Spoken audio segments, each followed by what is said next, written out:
And with the world focused on the showdown with North Korea, another threat is also growing. Iran now claims to have successfully tested a new ballistic missile that's capable of reaching much of the Middle East, including Israel. And it comes as Iran's president is promising to boost the country's weapons capabilities. Meanwhile, the Trump administration threatens to ditch the nuclear deal altogether in the wake of Iran's continuing provocations. And just days after President Trump accused Iran at the UN General Assembly of building dangerous missiles, our next guest helped launch the Bipartisan Missile Defense Caucus in the House. I'd like to bring in Rebecca Heinrichs, who's a senior fellow at the Hudson Institute. Good afternoon, Rebecca. Thanks for joining me. Good afternoon. So the first thing I want to get to with you is the response. The last round of missile tests from Iran came in February, and it took the White House, the Trump administration, until roughly July to respond with a new set of sanctions. What are the options on the table here? What do you think the Trump White House is most likely considering by way of a response to this latest missile test? Well, sure. First of all, it's important to know that the Iran deal that was negotiated by the Obama administration did not include ballistic missiles. This was one of the fatal flaws, I believed, of the Iran deal because nuclear missiles or nuclear weapons and ballistic missiles go hand in glove. If a country is going to get rid of its nuclear weapons program, it's going to hand over its long-range ballistic missile program as well. Iran didn't do that, so it does call into question its sincerity about obtaining a nuclear weapons capability. And so that was one of the fatal flaws of the Iran deal. So at this point, the Trump administration really has to work to dig the United States out of the hole that was dug by the Obama administration, which, of course, the Iran deal wasn't just about getting rid of nuclear weapons. It was about giving the Iranian government legitimacy in the international community again. So we can implement more sanctions against Iran that don't have to do with its nuclear program so that we can stay within the bounds of the Iran deal, while also trying to squeeze the Iranians again and try to, get them back into international isolation once again.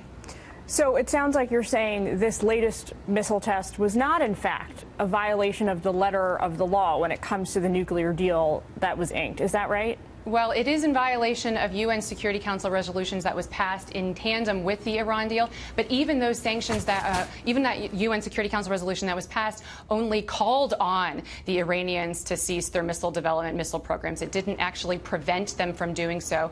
They weren't biting. So it is true that the Iranians can continue testing their ballistic missile program and not be in violation of the nuclear agreement. But again, the Trump administration has to come up with an overall Iran strategy to get Iran back into international isolation so that we can sort of work on the Iran deal again and try to make sure that it's much better than what the Obama administration did, because the Obama administration really just wanted to give the Iranians legitimacy, and so it took a bad deal and it didn't stick around to wait for a good deal.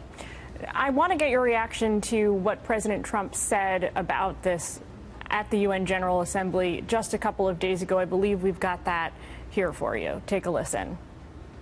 We cannot abide by an agreement if it provides cover for the eventual construction of a nuclear program. The Iran deal was one of the worst and most one-sided transactions the United States has ever entered into.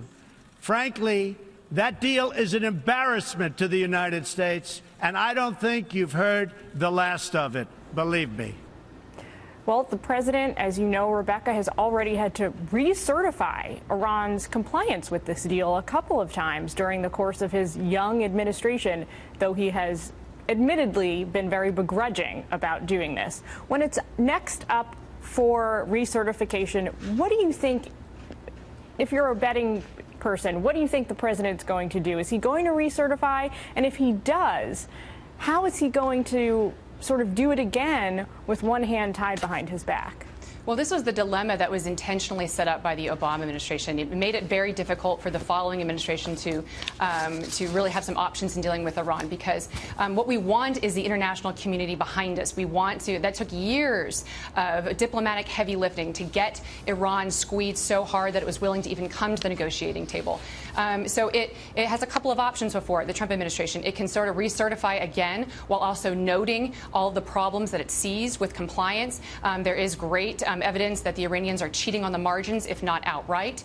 And we can do that by sort of putting them, on the record and shining sunlight on what the Iranians are doing, and then trying to rally again international support, try to make sure that other companies across the world know that it's not safe or it's not a good investment to invest in Iran, and then try to put the squeeze on the Iranians again. Remember, Barack Obama, when he was president, he even said, even if the Iran deal works perfectly, all we did was move the breakout capability for when the Iranians could actually have a nuclear capability from 3 months to a year.